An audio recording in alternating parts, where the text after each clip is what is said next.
धन्यवाद, धन्यवाद, धन्यवाद, धन्यवाद। परमपिता परमेश्वर, हम आपका दिल से धन्यवाद करते हैं आपके महान प्रेम और उस अनुग्रह के लिए जिसके द्वारा प्रभु आपने इकलौते पुत्र प्रभु यीशु मसीह को, जिससे आप बहुत प्रेम करते थे, हमारे पापों से हमको छुड़ाने के लिए और पापमय जीवन से मुक्त करने के लिए उसको सिद्ध बलिदान के तौर पर आपने बलिदान कर दिया, ताकि प्रभु उस पुत्र के द्वारा आप जो कोई उस बलिदान पर विश्वास करे उसको अपना पुत्र और पुत्री बना ले।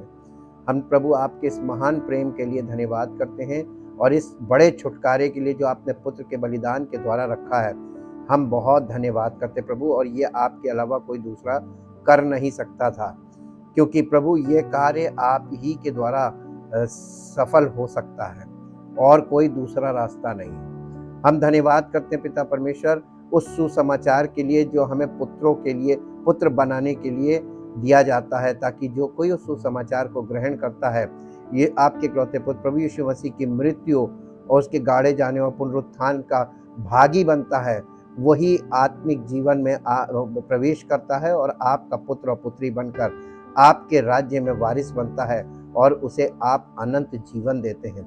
हम आपका धन्यवाद करते हैं इस योजना के लिए जो आपने प्रत्येक मनुष्य के लिए रखी है और कोई भेद नहीं है, वो चाहे किसी भी जाति का, किसी भी देश का, किसी भी भाषा का और कहीं का भी रहने वाला हो, यदि वो मनुष्य जाति है और वो उद्धार पाना चाहता तो उसके लिए एक ही मार्ग है। हम इसका धन्यवाद करते हैं। चाहते पिता परमेश्वर, जब हम पवित्र आत्मा के द्वारा आपकी योजना को और आगे समझने के लिए बढ़ते हैं, पवित्र आत्मा के द्वारा ये योजना हम सब के जीवन में लागू की जाए और पूरी की जाए, ताकि आपकी महिमा प्रकट हो और सारी महिमा आपको मिले। इस प्रार्थना को आपके इकलौते पुत्र प्रभु यीशु मसीह के नाम से मांगते हैं, आमीन। Praise the Lord. हम परमेश्वर का धन्यवाद करते हैं आज एपिसोड 9 के लिए, लाइट ऑफ लाइफ का एपिसोड 9, और हम इस एपिसोड में धन्यवाद करते हैं परमेश्वर के महान प्रेम और उस अनुग्रह के लिए कि जैसे जैसे हम परमेश्वर के वचन को जो पवित्र आत्मा के द्वारा हमें स्पष्ट किया जा रहा है, हम इस वचन के द्वारा परमेश्वर की योजना को जो प्रत्येक मनुष्य जाति के लिए उसने रखी है उसमें आगे बढ़ सकते हैं। Fact number 3, you are no longer your sin, part 2 आज हम देखेंगे।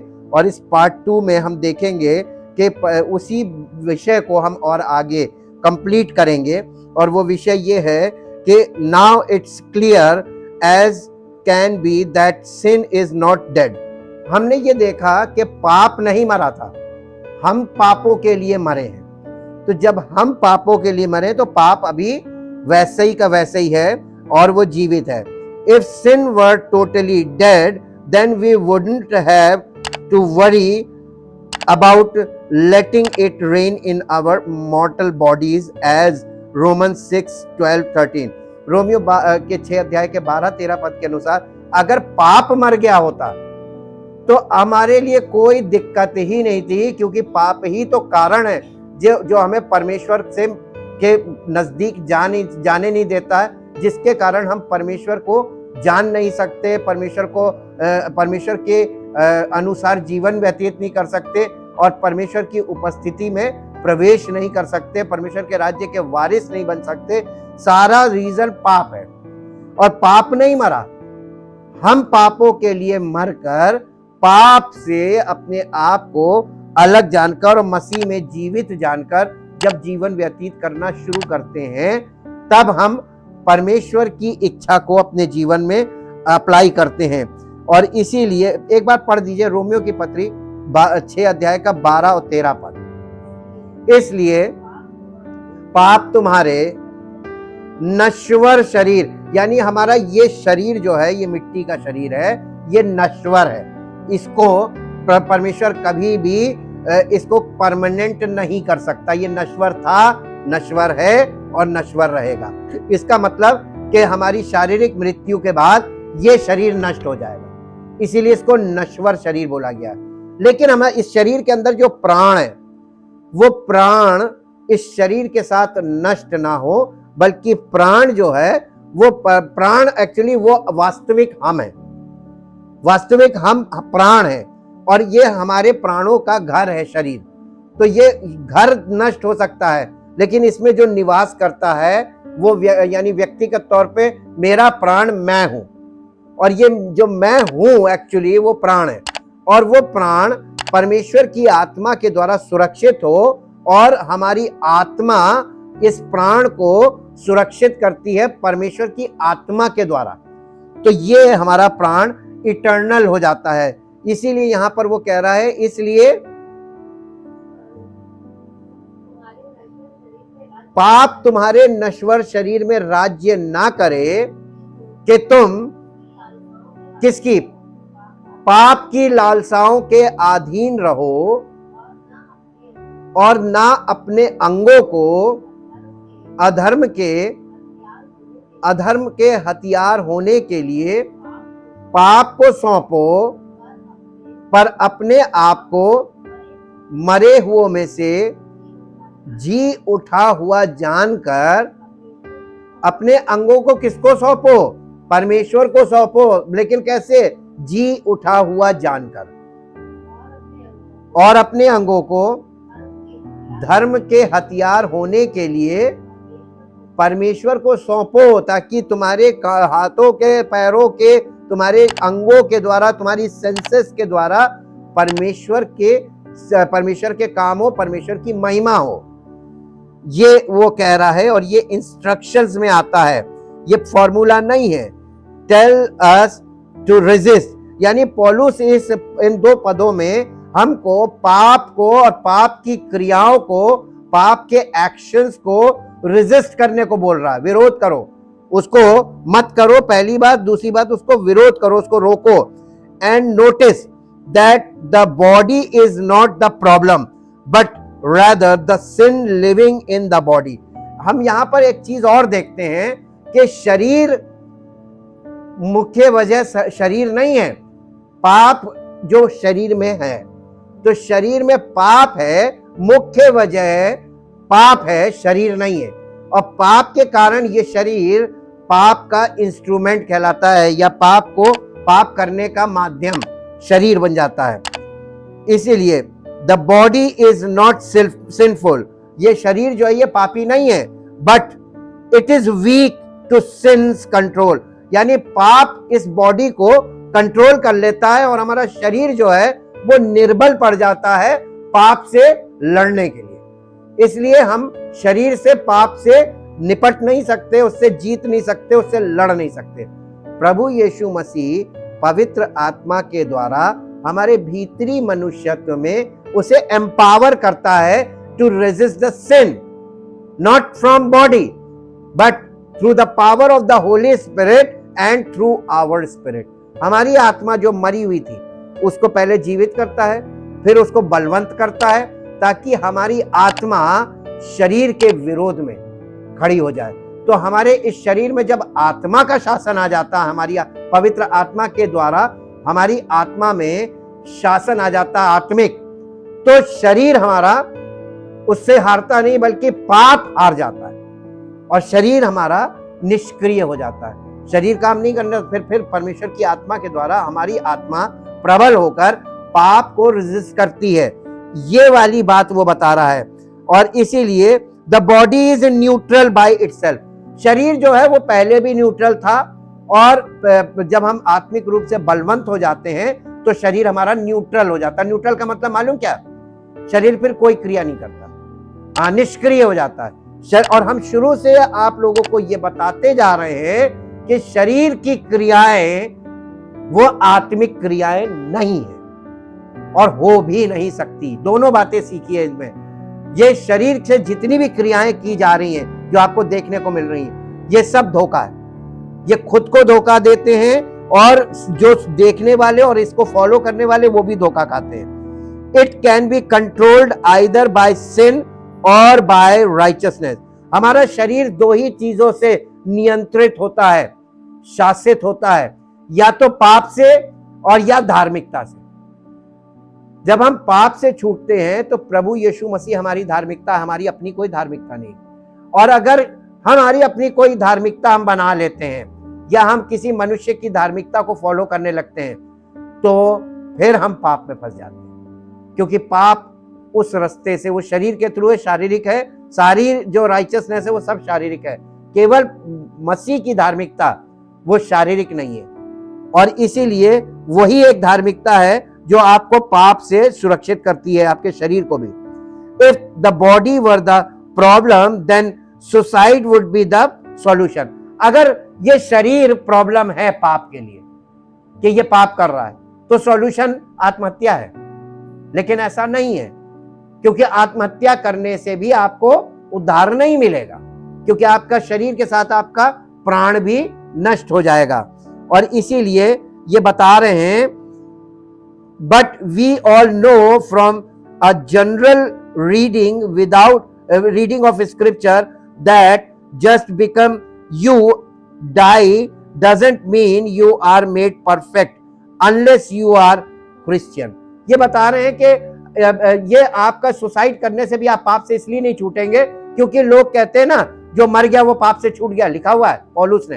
तो पौलुस इस बात को स्पष्ट कर रहा है कि मरने से पाप से नहीं छूटते हैं, शारीरिक मृत्यु से हो जाने से आप पाप से नहीं छूटते हैं। यहां पर उसका तर्क ये है, उसका कहने का तात्पर्य ये है कि अगर आप मसीह में हैं और आपकी शारीरिक मृत्यु हो गई, तो आपका आत्मा और प्राण प्रभु यीशु मसीह में सुरक्षित रहते हैं। और वो अंतिम दिन जब वो आएगा, सेकंड कमिंग, जब यीशु मसीह प्रकट होगा, तो आपको देह सहित प्रकट करेगा, वो रेजरेक्टेड बॉडी दी जाएगी आपको। इस बॉडी को रेजरेक्ट नहीं करेगा, मिट्टी की बॉडी को। उसका भी एक रीजन है, क्योंकि मांस और लहू परमेश्वर के राज्य के उत्तराधिकारी नहीं हो सकते। इसलिए ये मिट्टी की देह मिट्टी से बनी है, मिट्टी में मिल जाएगी, इसकी खुराक भी मिट्टी से। लेकिन इसके अंदर जो प्राण है परमेश्वर की ओर से मिला है। आप किसी भी रिलीजन के व्यक्ति को देखिए, वो डेड बॉडी को कहता है ये शव है, मृतक शरीर, लेकिन कहता आत्मा निकल गई। इसका मतलब आत्मा मरी नहीं, शरीर मरा, आत्मा निकल गई, प्राण त्याग दिया, प्राण निकल गया। इसका मतलब प्राण एक ऐसी चीज है जो शरीर मरता है उस समय प्राण निकल जाता है, और प्राण निकलने से ही शरीर मरता है। तो इसका मतलब प्राण निकल के गया कहां? अब प्राण भटक रहा, क्योंकि उसको अपना शरीर चाहिए, अपना घर चाहिए।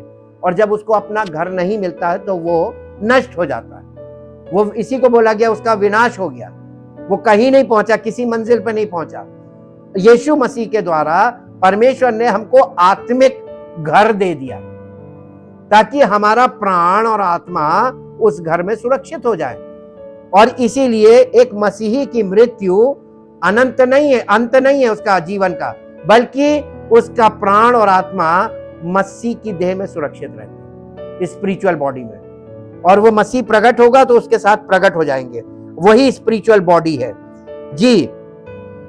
Unless you are, people who die without Christ, मसीह के बिना जो लोग मरते हैं, जो मसीह को ग्रहण नहीं करते और मसीह में नहीं होते, वो लोग जब मरते हैं तो क्या होता है, as disrupting as it is to our human minds, हमारे मानव दिमाग में क्या चीज है, go to hell when their earthly bodies die. तो हम इस बात को समझ सकते हैं कि जो लोग मसीह में नहीं हैं और उनकी शारीरिक मृत्यु होती है, तो उनका विनाश हो जाता है, उनके प्राणों का, और वो उनकी जो शारीरिक देह है वो भी नष्ट हो जाती है, उनका प्राण भी नष्ट हो जाता है। The destruction of the body is not the cure. और ये शरीर का जो विनाश है, इसका कोई इलाज नहीं है, इसका कोई विकल्प नहीं है इसको बचाने का।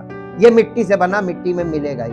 और इसीलिए परमेश्वर ने मनुष्य के लिए ये निर्धारित किया है कि एक बार जन्म होना और फिर एक दिन उसकी शरीर का शारीरिक मृत्यु का होना अनिवार्य है।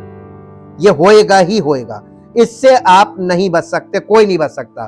पॉल सेज इन रोमन्स 12:2, पौलुस रोमियो की पत्री 2 अध्याय के 2 पद में क्या कह रहा है, इस संसार के सदृश ना बनो, परंतु तुम्हारे मन के नए हो जाने से तुम्हारा चाल चलन भी बदलता जाए, जिससे जिससे तुम परमेश्वर की भली और भावती और सिद्ध इच्छा अनुभव से मालूम करते रहो। करो नहीं, करते रहो। ये एक बार का काम नहीं है, ये होल लाइफ प्रोसेस बता रहा पौलुस। कुरिन्थियों की पहला कुरिन्थियों उसका 6 अध्याय का 19 पद पढ़िए। पहला कुरिन्थियों, क्या तुम नहीं जानते कि तुम्हारी देह किसका मंदिर है? ये किसके लिए बोल रहा है? जो मसीह में है, जो यीशु मसीह पर विश्वास कर चुके हैं और यीशु मसीह को अपना उद्धारकर्ता स्वीकार कर चुके हैं और परमेश्वर के द्वारा पवित्र आत्मा प्राप्त कर चुके हैं, जोई आ गया उनके अंदर। ये उनकी बात कर रहा है, उन्हीं से बात कर रहा है। क्या तुम नहीं जानते कि तुम्हारी देह पवित्र आत्मा का मंदिर है जो तुम में बसा हुआ है और तुम्हें परमेश्वर तुम्हारी तपस्या से नहीं मिला है, तुम्हारे कुछ भले काम करने से, तुम्हारे अच्छे कामों के लिए नहीं मिला है।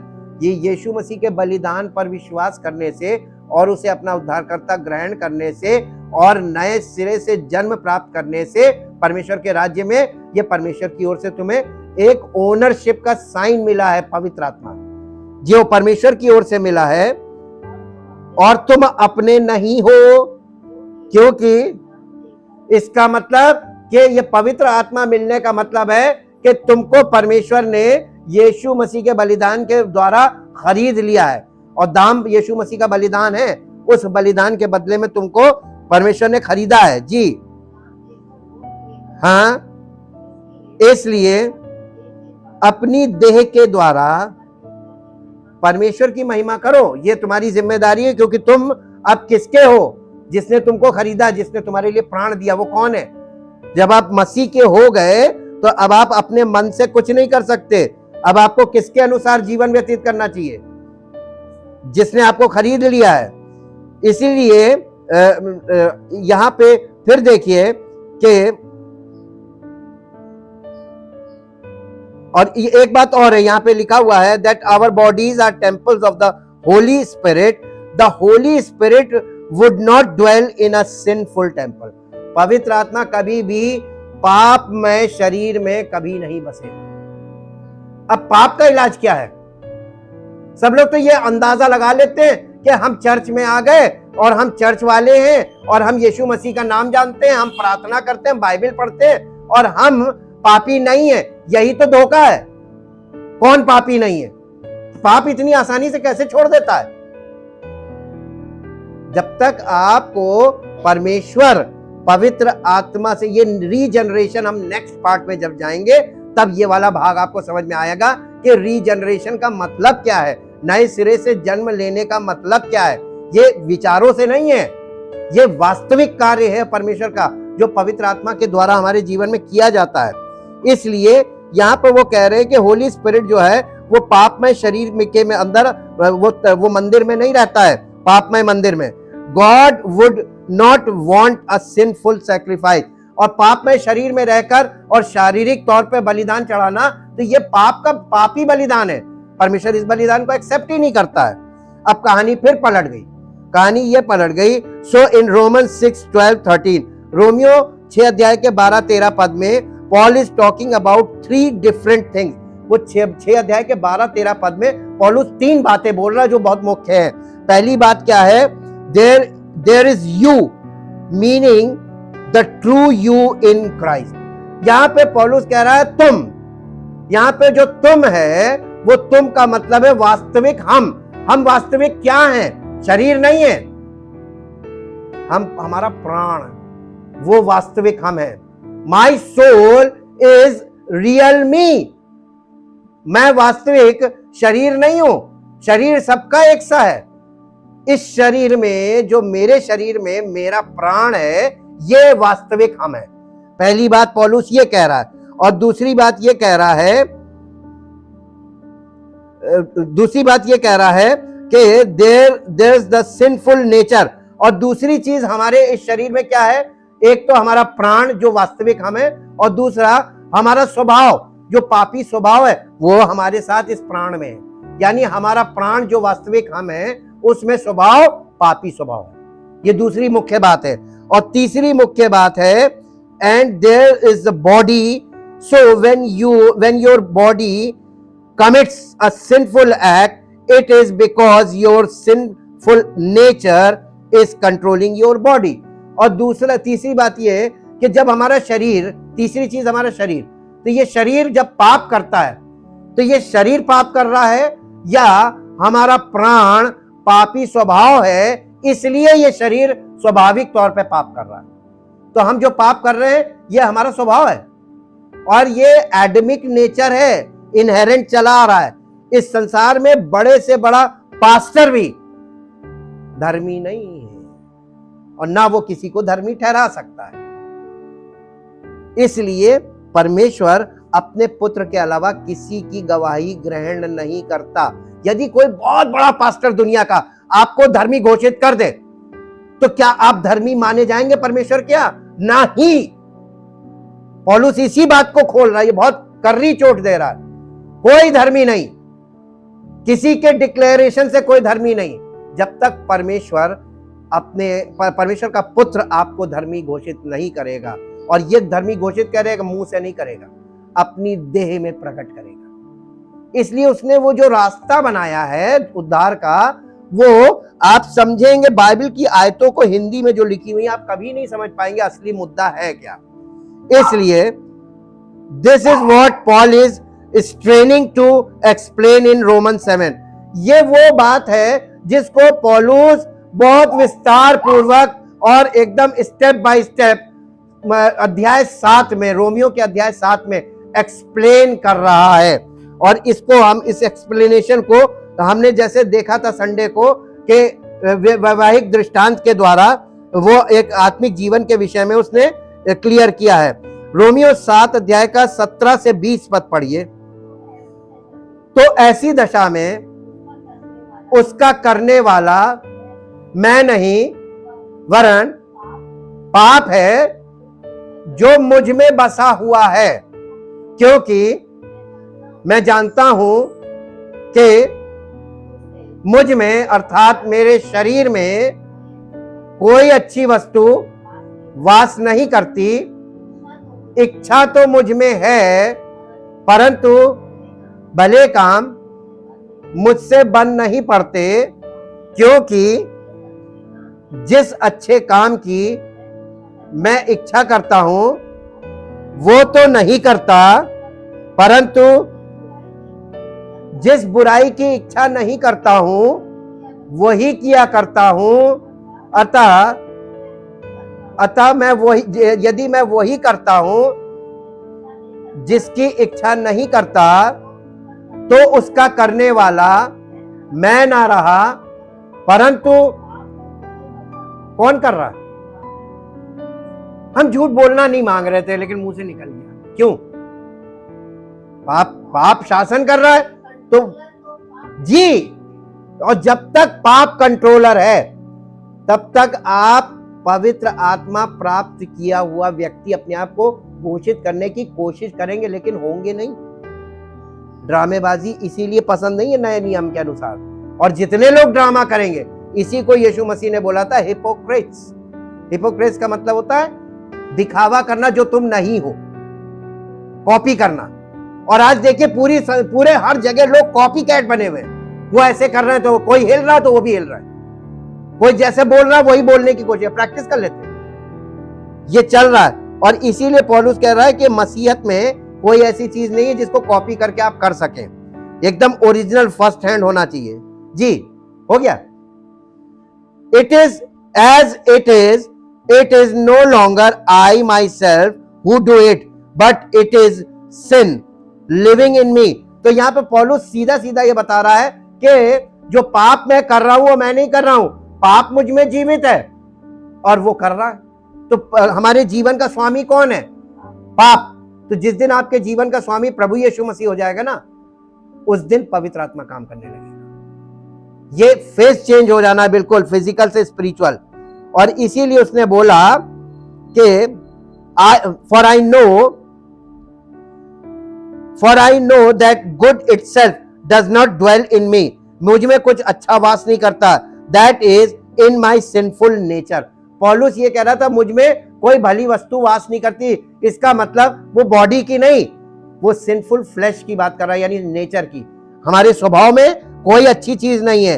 In my sinful nature it is no longer I who do it but it is sin living in me that does it. तो ये हमारा जो पापी स्वभाव है ना, उसके कारण हम पाप करते हैं और हम पापी हैं, और इससे हम छूट नहीं सकते। Paul is making it clear that when you sin, it is not the new you sinning। यानी जब कोई व्यक्ति पाप कर रहा है मसीह में आने के बाद, न्यू बॉर्न अगेन होने के बाद, आपको जोई मिला हुआ है, फिर भी आप पाप कर रहे हैं, तो पौलुस ये बता रहा है कि it is not the new you sinning. वो नया जीवन जो आपके अंदर आया वो पाप नहीं कर रहा है, लेकिन आपका पुराना स्वभाव पाप कर रहा है। और चूंकि अभी वो जो आत्मा में आपका जन्म हुआ, आत्मा भी बालक है, तो इसलिए वो पाप भी होगा। Jesus meant what he said. यीशु मसीह का ये अर्थ था बोलने का, जो उसने कहा था, the good tree can not bear bad fruit and bad tree can not bear good fruit. यीशु मसीह ने कहा था कि बुरा पेड़, निकम्मा पेड़ अच्छा फल नहीं ला सकता, और ना ही अच्छा पेड़ निकम्मा फल ला सकता है। और पेड़ के फलों से तुम उन्हें पहचानोगे। तो पहचान फ्रूट है, ना कि सीड। और ये जो हमारे अंदर सीड आ जाता है, Jesus Christ is just like seed born again के समय जी। अब ये उसने लिखा कि ये जो पेड़ है, ये अच्छा पेड़ बुरा फल नहीं ला सकता। Bad fruit and bad tree can not bear good fruit. It's either one or the other. अब ये दो बातों में एक मसीही को लीजिए, तो या तो वो सच्चा होगा, और अगर सच्चा नहीं है तो फिर क्या हुआ? तो या तो सच्चा मसीह या झूठा मसीह। एकदम पौलुस ने दूध का दूध और पानी का पानी कर दिया यहां पे रोमियो की पत्री में। मसीही दो प्रकार के होंगे, एक बिल्कुल एक्यूरेट सच्चा, और दूसरा एक्यूरेट झूठा। और वो कौन बताएगा? ये परमेश्वर का आत्मा पहचानता है। और अगर तुम किसी के जीवन में फल ना देखना, वो आउटपुट जो एक सच्चे मसीह में होना चाहिए, वो दिखाई ना दे, समझ जाना ये झूठा है। और आपको पहचान होनी चाहिए। इसीलिए यीशु मसीह ने कहा था, उनके फलों से तुमने पहचान लोगे। It's either one or the other. You are not a bipolar Christian. एक मसीही शारीरिक और आत्मिक दोनों जीवन जीने वाला नहीं होगा। एक मसीही बुरे फल और अच्छे फल दोनों पैदा करने वाला नहीं होगा। बाइपोलर का मतलब उसके पास दो स्वभाव नहीं होंगे, एक ही स्वभाव होगा। या तो वो सच्चा मसीही होगा या फिर वो झूठा मसीही होगा। तो मसीही होना बड़ी बात है आज के युग में। अगर कोई कहता है मैं क्रिश्चियन, बड़ा वाला क्वेश्चन मार्क लगाइए उस पर। और ये पूरी दुनिया में, इंडिया को छोड़कर पूरी दुनिया में है। आप फॉरेन कंट्री में, इंग्लैंड, अमेरिका में, वहां पे आपने जैसे ही कहा है मैं क्रिश्चियन, बिग क्वेश्चन मार्क, वो आपको मॉनिटर करेंगे ना, you are wrong, you are wrong. आप किसी बाहर वाले से पूछिए को बताएगा। केवल हमारे इंडिया में इस चीज में अभी अवेयरनेस बिल्कुल नहीं। People are unaware, totally unaware. उन लोगों को बिल्कुल नहीं मालूम, क्योंकि ट्रू टीचिंग नहीं है इंडिया में। और ट्रू टीचिंग एक्चुअल में हिंदी के द्वारा बहुत पॉसिबल नहीं। आपको बहुत स्टडी करनी होगी ताकि आप उन चीजों को हिंदी में कन्वर्ट करके लोगों तक पहुंचाएं। ये बहुत मेहनत वाला काम है, और कोई इतना अपने आप को सरेंडर करके नहीं कर रहा है। ये वास्तविक मेहनत है, वास्तविक सेवा है।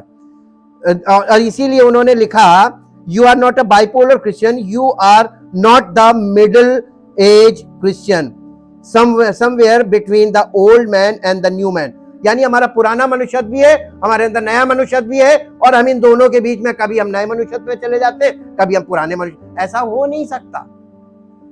आप एक ही हैं, आपका प्राण एक है, तो आपका स्वभाव भी एक होना चाहिए। टू नेचर नहीं होना चाहिए। टू नेचर किसके अंदर है? शैतान को छोड़ो, किसी के अंदर नहीं। सेटेनिक नेचर है डबल। उसकी जो वो है ना टंग, वो आगे से देखिएगा वो डबल होती है, और उसके कान नहीं होते। इससे आप पकड़ लीजिए, जो सेटेनिक नेचर वाले होते हैं वो सुनते नहीं, बिल्कुल सच्ची शिक्षा बिल्कुल नहीं सुनेंगे, और सुनेंगे तो इग्नोर कर देंगे, बाईपास। और उनकी बोली डबल होगी। ये चीजें हम लोगों को पहचान के लिए, the true you is the new man in Christ. हमारा जो प्राण, वास्तविक प्राण है, अगर हम बॉर्न अगेन हुए हैं तो वो वास्तविक हमारा प्राण जो है वो मसीह में है, उसको सेटन छू नहीं सकता। You are not something, sometimes the old man and sometimes the new man. आप ऐसा नहीं हो सकता कि आप एक टाइम में कलीसिया में आ गए तो आप न्यू मैन बन गए, और जब आप कलीसिया से बाहर निकले तुरंत ओल्ड मैन, यानी आपका पुराना मनुष्य। और आप देखिए लोगों में क्या होता है, जब तक मैसेज सुन रहे हैं सब स्पिरिचुअल हैं, और जैसे ही कलीसिया ओवर हुई, मीटिंग ओवर हुई, उसके बाद क्या हो जाते हैं, फिर वह पुराना मनुष्य काम करने लगता है, शारीरिक बातें शुरू, शारीरिक क्रियाएं होने लगी, उसी में बहस झगड़े सारी, वो किसी ने किसी को कुछ ऐसा बोल दिया, बुरा लग गया। ये सब क्या हो रहा है? ये दोनों चीजें एक साथ नहीं चलनी है। Always be serious with the word of God. जब आप परमेश्वर के वचन को सुनते हैं तो आपको बहुत सीरियस होने की जरूरत है, क्योंकि ये खिलवाड़ की चीज नहीं है और इसका हिसाब लेगा प्रभु परमेश्वर। Your body is sometimes controlled by the old nature और द न्यू नेचर। कभी आपका शरीर जो है वो नए स्वभाव से यानी पवित्र आत्मा के द्वारा कंट्रोल हो गया, कभी शरीर के अनुसार कंट्रोल है पाप के द्वारा। तो क्या पाप और पवित्र आत्मा दोनों एक साथ रह सकते हैं? एक घर में दो दुश्मन रह सकते हैं, विरोधी ना? या तो एक होगा, दूसरा पास में नहीं आएगा, और अगर वो आ गया, वो जाएगा तभी वो आएगा। ये प्रिंसिपल है। पौलुस इसी बात को स्पष्ट करने की पूरी कोशिश कर रहा है, और पवित्र आत्मा आज हमारे जीवन में यही काम कर रहा है। But the real you is now just the new nature you, if you were truly raised from the dead in Christ। अगर आप वास्तव में मसीह में जिलाए गए हैं तो आप वास्तव में मसीह में हैं, और इसका प्रमाण होता है dead in you from the dead in Christ you will never die again। अगर आप वास्तव में मसीह में जिलाए गए हैं या आपका रीजनरेशन हुआ है, तो आप ये मान लीजिए कि आपका प्राण और आत्मा कभी नहीं मरेंगे, लेकिन शरीर मरेगा। शरीर ये नाशवान है, ये मिट्टी से बना, मिट्टी में मिलेगा, लेकिन आपका प्राण और आत्मा उस स्पिरिचुअल बॉडी में सुरक्षित होंगे जो यीशु मसीह की spiritual body, Jesus, the body of Jesus Christ, resurrected body. यीशु मसीह का जो पुनरुत्थान था वो बॉडीली हुआ था। यीशु मसीह पर पवित्र आत्मा बॉडीली उतरा था। यीशु मसीह की बॉडी की डेथ हुई थी और उसका बरियल भी हुआ था और बॉडीली रेजरेक्शन हुआ था। ये बॉडीली रेजरेक्शन के पीछे भी योजना थी, ताकि सब विश्वासियों का प्राण और आत्मा उस बॉडी में कंटेन करके सुरक्षित रखा जाए। और परमेश्वर ने ये वादा भी किया, रिटन में है, कि वो तुम्हारे देह प्राण आत्मा को मसीह में सुरक्षित रखेगा। तो हम सुरक्षित हो जाते हैं और हम मसीह में रेजरेक्शन का पार्ट बनेंगे उसके साथ जब वो आएगा, सेकंड कमिंग। और इसीलिए जब हम इस चीज को देखते हैं कि परमेश्वर हम लोगों को वचन के द्वारा कितना क्लियर कर रहा है और इन बातों को हम समझ रहे हैं, तो हमको इसमें बहुत सीरियस होने की जरूरत है। इसलिए यू आर नॉट, ये तो हो गया। रोमियो की पत्री उसका 6 अध्याय उसका 7, 8, 9, 10 पद पढ़ दीजिए। क्योंकि जो मर गया, जो मसीह में मर गया, अब आपको इसको थोड़ा सा ऐड कर रहे हैं। पौलुस ये कह रहा है कि अगर तुम मसीह के साथ मर गए और उसके साथ तुम्हारा पुनरुत्थान हो गया, मसीह के साथ जिला दिए गए, अब तुम्हारी मृत्यु नहीं होगी, और जो मर गया वो पाप से छूट गया। तो जैसे ही आप मसीह में मर गए और आप पाप से छूट कर एक नई सृष्टि हो गए, अब क्या होगा आगे? इसलिए यदि हम मसीह के साथ मर गए तो हमारा विश्वास ये है कि उसके साथ जिएंगे। कब? शारीरिक मृत्यु के बाद नहीं। हम बिग क्वेश्चन उठा रहे हैं।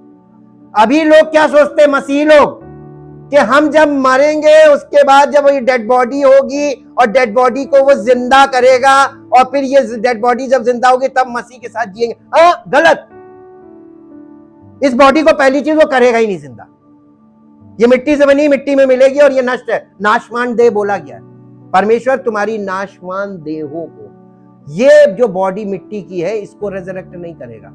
बल्कि हमारा जो असली हम है वो हमारा प्राण है और हमारी आत्मा है, वो मसीह में सुरक्षित रखी रहेगी और हमको रेजरेक्टेड बॉडी में वो प्रकट करेगा। दिस इज द फाइनल, वो मृत्यु को हराएगा। मृत्यु को इस शरीर से नहीं, ये मिट्टी का शरीर मिट्टी में मिलेगा। अब देखिए इसको बोला, यदि तुम इसका पार्ट हो गए हो, मसीह की मृत्यु के भागी हो गए हो, तो तुम्हारा विश्वास ये होना चाहिए कि हम उसके साथ तुरंत जीना शुरू कर दो। तो जैसे ही आप मसीह में मर गए, बॉर्न अगेन हो गए, यहाँ पे मरने का मतलब बॉर्न अगेन है, आपको नया जीवन मिल गया, तो अब आपको कौन सा जीवन जीना चाहिए? मसीह के साथ जीना शुरू करो, पवित्र आत्मा के अनुसार चलना शुरू करो। कहने का मतलब ये, आगे पढ़िए, क्योंकि ये जानते हैं कि मसीह मरे हुओं में से जी उठकर फिर नहीं मरने का। किसका कौन आ गया? यदि तुम मसीह के साथ मर गए हो तो तुम्हारा विश्वास क्या होना चाहिए? उसके साथ जिए। किसके साथ? मसीह के साथ। तो मसीह तो मर के जी उठा और अब मरने का नहीं, तो आज आप क्या मसीह के साथ जी रहे हैं? इसी जीवन की वो बात कर रहा है, इसी जीवन की जी। उस पर फिर मृत्यु की प्रभुता नहीं होने की, क्योंकि वो जो मर गया तो पाप के लिए एक ही बार मर गया, परंतु जो जीवित है वो परमेश्वर के लिए जीवित है जी। हो गया? इसलिए यू आर नॉट सम अच्छा, so the big idea here is that the new life you have, the true you in Christ is totally perfect. Jesus granted his perfection to you in full justification, and now the rest of your life is a learning process on how to live from that newness. इसी को sanctification बोलते हैं। यानी मसीह में हमको ये declare कर दिया गया है कि हम धर्मी हैं यीशु मसीह पर विश्वास करने के कारण। तो हमको हमारा जीवन कैसा होना चाहिए? पवित्र आत्मा के द्वारा हम पवित्रीकरण में जीवन शुरू करें। और इसलिए परमेश्वर हमारे जीवन में अद्भुत कार्य करता है और अपनी महिमा को अपने पुत्र के द्वारा हमारे जीवन से प्रकट करना चाहता है। इस चीज को और स्पष्ट समझने के लिए लास्ट में मैं आपके साथ दो बातें शेयर करूंगा। एक निकालिए लूका रचित सुसमाचार उसका 15 अध्याय, लूका रचित सुसमाचार उसका 15 अध्याय और 16 पद से पढ़िए। लूका रचित सुसमाचार 15, और वो चाहता था उनके 15 अध्याय का कौन से पद से पढ़ने? 20 पद से पढ़िए, सॉरी। तब वो ये उड़ाऊ पुत्र की कहानी सबको, मैक्सिमम लोगों को मालूम है, कई बार सुनी, कई बार पढ़ी जी। वो उस व्यक्ति ने जब अपना उसका मन फिरा, यानी उसका रिपेंटेंस हो रहा है, और 20वें पद में वो क्या कह रहा है? तब वो उठकर अपने पिता के पास चला जी। वो अभी दूर ही था कि उसके पिता ने उसे देखकर तरस खाया। यहां पे वो पिता जो है वो गॉड द फादर को रिप्रेजेंट कर रहा है जी। और दौड़कर उसे गले लगाया और बहुत चूमा। पुत्र ने उससे कहा, पिताजी, मैंने स्वर्ग के विरोध में और तेरी दृष्टि में पाप किया है और अब इस योग्य नहीं रहा कि तेरा पुत्र कहलाऊं, परंतु पिता ने अपने दास का मतलब है यहां पर उनके घर में जो नौकर, गुलाम, स्लेव्स, पिता ने अपने दासों से कहा, झट अच्छे से अच्छा वस्त्र निकालो, उसे पहनाओ और उसके हाथ में अंगूठी और पांव में जूतियां पहनाओ और पला हुआ बछड़ा लाकर मारो ताकि हम खाएं और आनंद मनाएं। पिता आनंदित हो रहा है। एक कुकर्म करने वाला व्यक्ति जब वापस आया मन फिराकर, तो उस पिता ने उसको ग्रहण किया। लेकिन यहाँ पे वो फादर जो है as our God, our heavenly father God, परम पिता परमेश्वर को ये रिप्रेजेंट कर रहा है इस दृष्टांत में। अब आप एक चीज देखिए कि जब वो बच्चा या बेटा आता है, मन फिरा रहा है, पिता के सामने मन फिरा रहा है और अंगीकार कर रहा है, तो पिता ने क्या कहा? नहीं, पिता ने क्या कहा कि बस तू मेरा बेटा था, बेटा है ना, फिर से बेटा बनाया जाना। यहाँ पे रीजनरेशन इसमें दिखाया है। इस दृष्टांत में रीजनरेशन देखिए, उसने पिता ने दासों से कहा इसे नहलाओ धुलाओ, बिना नहलाए धुलाए नए कपड़ा नहीं पहनाते। वो लड़का कहां गंदगी में से आ रहा है, फर्स्ट इसको नहलाओ, क्लेंजिंग, बेदिंग, उसके बाद इसको अच्छे कपड़े पहनाओ और फिर अंगूठी यानी अथॉरिटी, इसको फिर से वही अथॉरिटी है, ये बेटा है। और इसको पांव में जूतियां, आपको मालूम है नए नियम में पांव में जूतियां बहुत मायने रखती, मेल और सुसमाचार की तैयारी के जूते, shoes are very important spiritually, इसको वो जूते पहनाओ। और ये इस घर का वारिस था, अब ये चला गया था, ये इसको हमने बेदखल कर दिया था, मैं इसको वापस, परमेश्वर ऐसे ही समस्त मानव जाति को जो परमेश्वर के थे लेकिन अब नहीं है, उनको वापस अपने परिवार में ऐसे ही एक्सेप्ट करेगा थ्रू रीजनरेशन। ये हमारा नए सिरे से जन्म को दिखाता है, इसमें प्रोसेस है, उस प्रोसेस की बात की जा रही है। और फिर पिता क्या कह रहा है जी? क्योंकि मेरा ये पुत्र मर गया था, अब जी गया है, खो गया था, अब मिल गया है, और वे आनंद करने लगे। मालूम है इसकी इस कहानी की 15 अध्याय घर में पढ़िएगा, शुरुआत हो रही है खोई हुई भेड़ से। यीशु मसीह खोई हुई भेड़ों को ढूंढने और उनका उद्धार करने आया है, और वो उद्धार कैसे होगा उसको इस दृष्टांत के द्वारा प्रकट कर रहा है। आज हैं कहां लोग? कौन सी थ्योरी पढ़ रहे हैं, कौन सी बाइबल पढ़ रहे हैं, कौन सी शिक्षा में है? एक भी मसीही नहीं, क्योंकि इन बातों को कोई अपने जीवन में एप्लीकेबल होने ही नहीं देता। जब तक ट्रुथ नहीं मालूंगा एप्लीकेबल नहीं होगी। अब आपको एक और पॉइंट दिखाते हैं, रोमियो की पत्री 11 अध्याय। रोमियो की इस पॉइंट पर ये वाली बातें आपको क्लियर होना बहुत जरूरी है।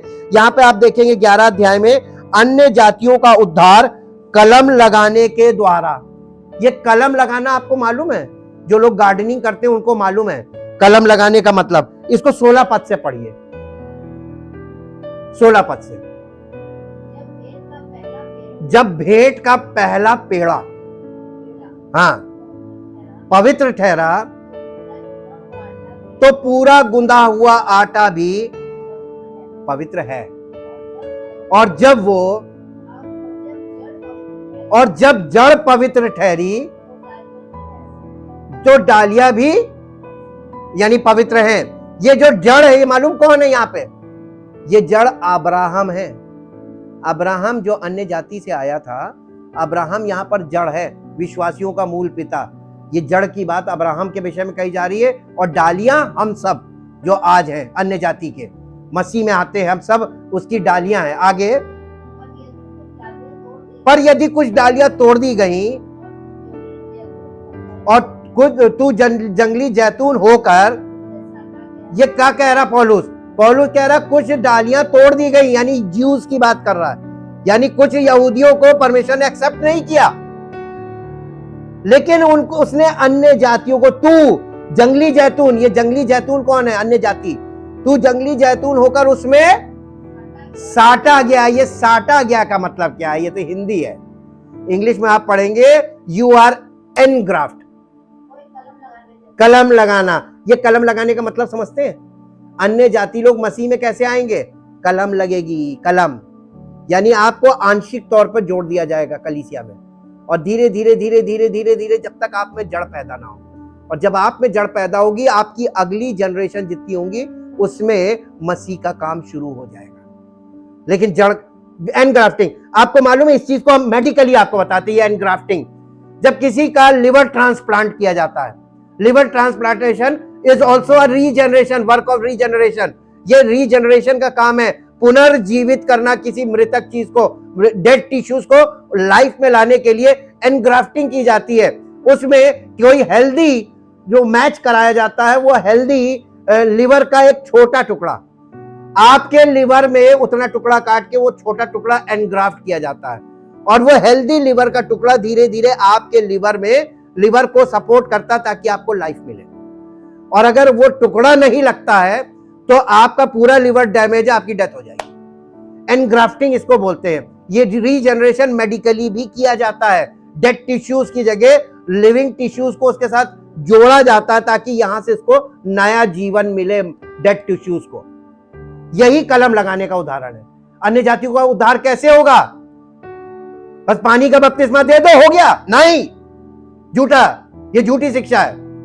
ये है असली बात। पौलुस इसी बात पे स्ट्रेस कर रहा है, स्ट्रेन कर रहा है, यानी बहुत जोर डाल रहा है कि समझो तो कि उद्धार का मतलब क्या है। पहले तुम खुद उद्धार पाओ, और जब तुम्हें मिलेगा, पवित्र आत्मा का मंदिर बन जाओगे, तब सत्य लोग सुनेंगे और उनके जीवन में जिसमें होना होगा उसी में होगा, सब में नहीं होगा।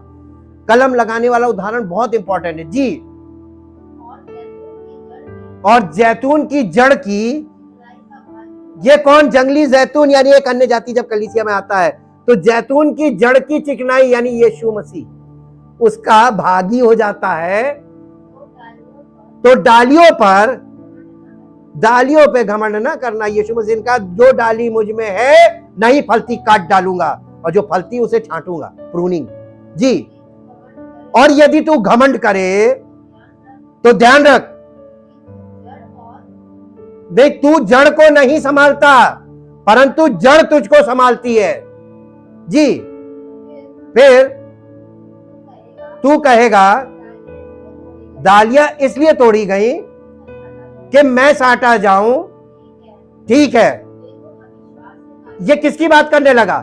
डालियां इसलिए तोड़ी गई है, यहूदियों की बात कर रहा है। यहूदियों की सेवकाई स्टॉप है इस समय। यहूदियों की एंट्री नहीं है मसीह में। Jews are not allowed right now। इस समय कौन है? अन्य जातियों की। और ये उसने पौलुस के द्वारा पवित्र आत्मा कह रहा है कि उनको इसीलिए रोका गया ताकि अन्य जाति को एंट्री मिले, और ये अन्य जातियों की एंट्री का समय चल रहा है। इसीलिए अन्य जातियों के लिए किसको चुना गया था? पौलुस को। इसके शुरुआत में आप पढ़ लीजिएगा पहला पद, उसने कहा मुझे अन्य जातियों के लिए प्रेरित ठहराया गया जी। आगे, ठीक है, वे तो अविश्वास के, यानी यहूदियों ने जब अविश्वास किया परमेश्वर ने उन्हें रोक दिया, जाओ, नो एंट्री। परंतु तू विश्वास से, अन्य जातियों को कह रहा तू विश्वास से बना रहता है, इसलिए घमंड मत करना जी। परंतु भय मानना, क्योंकि जब परमेश्वर ने ये यहूदियों को नहीं छोड़ा, अविश्वासी वे उन्हें काट डाला, तो तुझे भी ना छोड़ेगा। इसलिए परमेश्वर की कृपा और कड़ाई दोनों चीजें देखना, ग्रेस भी देखना, उसकी हार्डनेस भी देखना। बहुत एकदम हाँ की हाँ ना की ना करता है जी। जो गिर गए उन पर कड़ाई, परंतु तुझ पर कृपा, यदि तू उसमें बना रहे तो। नहीं तो तू भी, अगर तुम मसीह में बने नहीं रहोगे तो काट डाले जाओगे जी। वे भी, यानी यहूदियों के लिए बोल रहा है, ज्यूज के लिए, वे भी यदि अविश्वास में ना रहे तो साटे जाएंगे। उनके लिए आशा है भी, क्योंकि परमेश्वर उन्हें फिर से साट सकता है। साटने का मतलब एनग्राफ्ट कर सकता है जी। क्योंकि यदि तू उस जैतून से जो स्वभाव से जंगली है काटा गया और स्वभाव के विरुद्ध अच्छे, यानी आप जब कलीसिया में आते हैं ना, अन्य जाति के लोग, ये बिल्कुल यहां पर जो बातें करी जा रही हैं और जो व्यवहार आपको बताया जा रहा है, ये आपके स्वभाव के बिल्कुल विपरीत है, इसलिए एक्सेप्टेबल नहीं होगा। ये जंगली जैतून अन्य जातियों को बोला जा रहा है स्वभाव को, और यीशु मसीह को बोला जा रहा है असली जैतून जी। अच्छे जैतून में साटा गया। ये जो स्वाभाविक डालियां यहूदियों के लिए कह रहा है, अपने ही जैतून में क्यों ना साटी जाएंगी जी। इस प्रकार परमेश्वर सारे इजराइल का भी उद्धार करेगा, लेकिन अभी अन्य जातियों का समय है। परमेश्वर का धन्यवाद कीजिए, अभी आपका समय जारी है और बहुत थोड़ा समय रह गया है। एंडिंग अभी ये बंद होने वाला है। इससे पहले आप इसमें, आपके साथ ये कार्य हो ताकि आप मसीह में पाए जाएं। परम पिता परमेश्वर, हम आपका हृदय से धन्यवाद करते हैं। एक एक वचन हमारे जीवन से सीधा संबंध रखता है। हमारे आत्मिक जीवन के लिए तो ये बातें बहुत महत्वपूर्ण है, और इन बातों को ये अगर हमारे जीवन में जैसा परमेश्वर ने हमारे लिए ठहराया है ये पूरी ना हो, कभी भी हम पूरा उद्धार नहीं प्राप्त कर सकते। हम धन्यवाद करते हैं परमेश्वर पिता का, परमेश्वर पुत्र प्रभु यीशु मसीह का, पवित्र आत्मा का और लिखित वचन का और पौलुस का, जिसके द्वारा पवित्र आत्मा उन प्रकाशनों को हमारे जीवन में प्रकट कर रहा है जो परमेश्वर के वचन में लिखित है। धन्यवाद करते प्रभु, सारी मर्जी आपकी हम सब के जीवन में जो विश्वास लाए पूरी हो, आपकी योजना के अनुसार हमारे जीवन में सब कुछ व्यवस्थित हो और हम सब का जीवन आपकी महिमा का कारण बने। सारी महिमा आपको मिले। इस प्रार्थना को आपके इकलौते पुत्र प्रभु यीशु मसीह के नाम से मांगते हैं, आमीन। Praise the Lord. परमेश्वर आपको आशीष